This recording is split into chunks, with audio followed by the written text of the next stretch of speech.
ઈસુ બીજા વાતરા હી કાઢે. શું તીનુને હરેકના રાજના થોલાક વાતરા કહ્યા. દાખલા તરીકે હરેકનું રાજ રાયના દાણા જેલું હોયું. તીનાને એક માણે લેકને પોતાના ખેતરમાં વાયું. તો હું જાણો કે રાયનો દાણો બધા બી કરતે નનલો હોયો. ઊંચું વધે તેર ચું બાગમાંના બધા છોડવા કરતે મોટો હોઈ જાય. એટલો બધો કે પોધ્યા આવીને તીનાની ડાળે પર બેહે.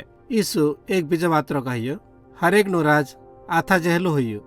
તીનાને એક બયર રોટીના થોડાક લોટમાં ચુબદે હોઈ જવા લાગી નાચ્યો. હરેકનું રાજ એક પહેલા ખજાના જેલું હોયું કે છું એક માણસને જડ્યો ને ખેતરમાં હાથી રાચ્યો. છું બીજા માણસને જડ્યો ને પાછો દાટી દીધો.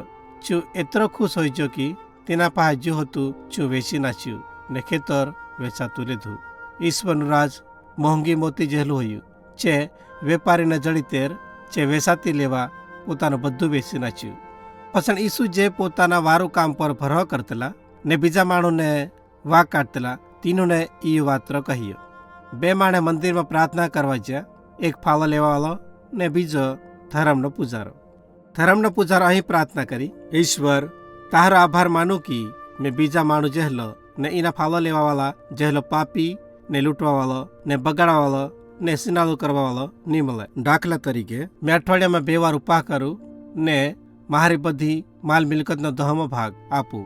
શું ફાળો લેવાવાળો માણે પૂજારાથી સેટો ઉભો રહ્યો ને ડોલા ઉત્સાહ ઉદય નહીં કર્યા. પૂંછું પોતે સાતી કુટીકને પ્રાર્થના કરી, એ ઈશ્વર મારી પર દયા કર, કહા કે મેં પાપી હોયો. પછી શું કહ્યું, મેં તને કહું કે ફાળો લેવાવાળાની પ્રાર્થના સાંભળી ને હાસો ગણ્યો. પણ તીનાને ધર્મના પૂજારાની પ્રાર્થના નહીં ગમી.